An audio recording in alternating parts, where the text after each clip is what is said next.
বিসমিল্লাহির রহমানির রহিম। আসসালামু আলাইকুম প্রিয় দর্শক, আমি আবার চলে আসলাম চট্টগ্রাম জেলা ফটিকছড়ি উপজেলার শান্তিহাটে।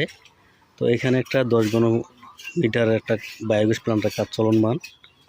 তো এখানে আমি আজকে আসছি, এখানে কাজ চলতেছে। তো এখানে এই যে দেখেন, এটা ডুম গাঁথনি করা হচ্ছে। এই যে রড দেওয়া হয়েছে, রডটা ছাদে যাবে।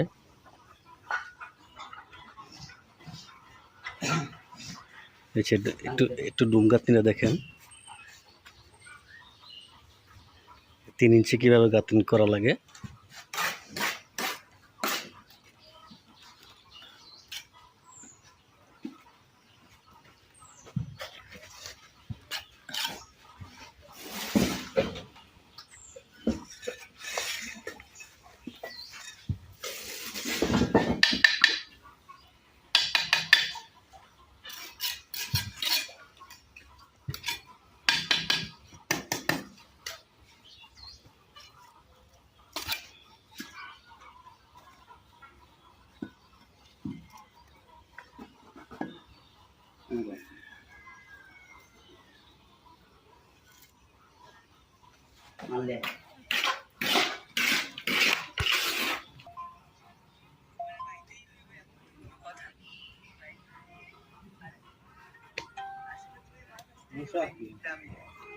সুন্দর পেটে তোমার